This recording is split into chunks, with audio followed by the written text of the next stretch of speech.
I was doing this press conference at a museum, Karen Blixen's museum outside of Copenhagen.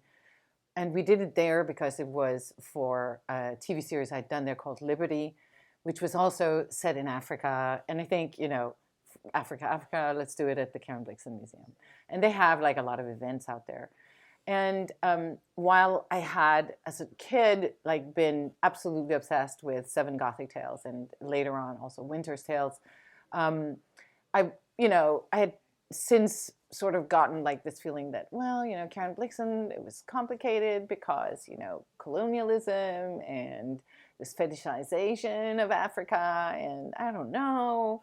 And so I wasn't like very interested in like going through the museum. I'd been to the museum in Africa, in Nairobi, because I build infrastructure for people living in slums. And they asked me if we could solve an issue they had with their water. And we did. And that was my sort of like thing with my NGO there. But then, so I kind of like went through it. I could feel that the museum director was kind of like trying to get me interested in things, but I had the cover of having to talk to all these press people, which I did the whole day. And then I was going to slide out the side door, get back to Copenhagen. As I'm literally sliding out the door, out of the side, I see like this picture on the wall. And I swear, it's as if there's a light coming in. It's like this gray and white, black chalk drawing of a classical bust. Anyone who knows me knows that I'm obsessed with the classics. I also am obsessed with art. I see it has something. I go back to it, and I'm looking at how beautiful it is, and I'm looking at these other paintings, and they're just really beautiful. And on all of a sudden, over my right shoulder, I hear the museum director, who has now caught me, and she's like, "Karen painted that. She was 17." I was stunned. Really? Yeah, she was a great painter, but because she was a woman, she was not allowed into the Royal Academy, and she was expected to get married, which she did, and then she went to Africa. But what people don't know about her is that she came back here from Africa, completely ruined, bankrupt, syphilitic, unmarriageable, and she had to move in under the roof of her mom at the age of 47, actually 46 when she moved in there. And I for a moment imagined myself having lived outside of Denmark my whole life. And now I have to move in under my mother's roof. And I was going to have to stay there for the rest of my natural life because I would be a charity case. There would be nothing else for me. And I mean, that moment of impact, and to then understand that from that moment, this woman actually became a world famous, iconic writer. It was enormous. I get into the car, and my producer's sitting there next to me, and I say, "Did you know that Karen Blixen became a writer at 47? No, really? Yeah. I just told the story. Can you imagine? Syphilitic, bankrupt, having to move in at your mother's house. And can you imagine the people at the time? They were like, and we just look at each other, and we're like, that's the story, isn't it? And she's like, okay, you go home, you write this concept, and because I'm already going into the Seven Gothic Tales here, and I'm like, always only do the body of the woman. We never do the mind of the woman. Like, the artist, what is the process? We want to see that. And a couple of months later, she says, when can you come to Denmark? I want you to meet this writer. And I sit down at a cafe with Gry, who just has like a handle right away.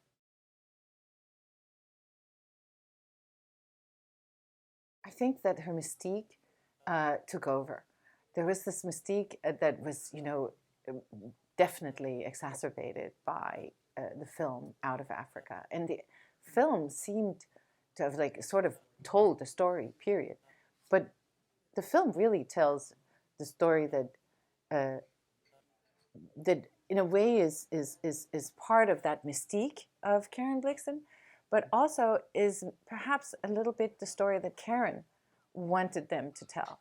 Because in a way, Karen tells the story in Out of Africa in a way that really is an attempt to obscure the much, much sadder parts of her experience there. And in a way, you could say that this series, this long form, is a antidote to this particular story.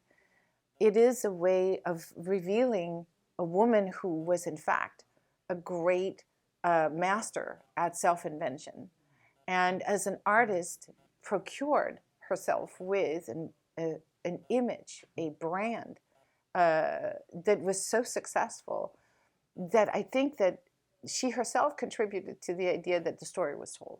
She continued to do so, I think, on purpose. She teased a lot of people later on in life that and loved living on the edge of this kind of you didn't know whether she was joking or not, and she loved that kind of uncertainty in people, and in Denmark we have a long tradition of living with the supernatural.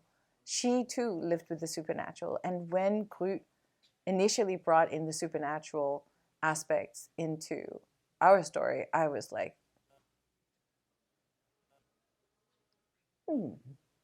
are we sure about that? The ghost?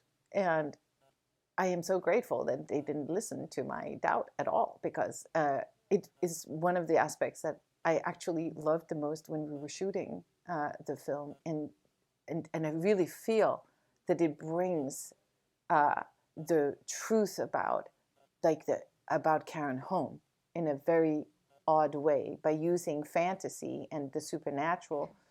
In a way, we got closer to who she was, both as a person, the culture at the time, and also in her writing.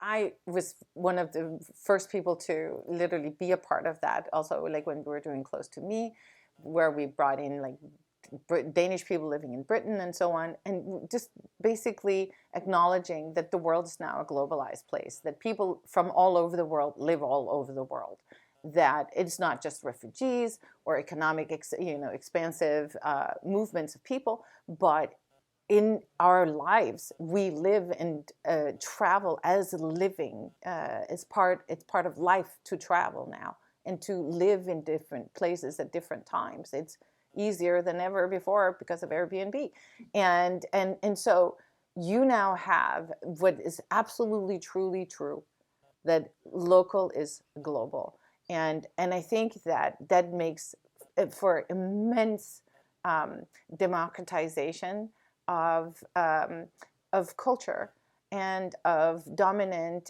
It takes away the sort of dominance problems in narratives that I think a lot of people were dealing with for the past 20, 30 years. And there was a lot of protectionism in Europe during that time against a lot of American series and a lot of American product because of that.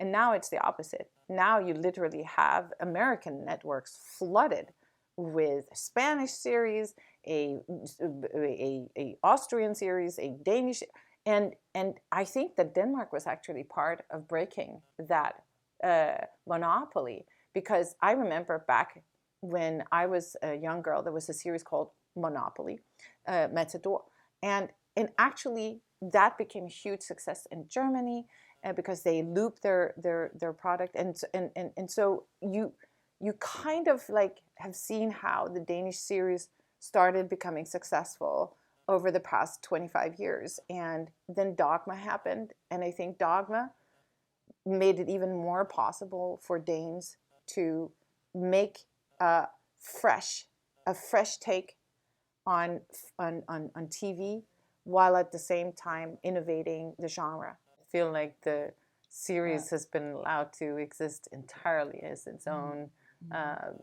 being, and I feel like we've been so lucky to have the ability to make this and know that it's has a distribution model that goes way beyond Scandinavia.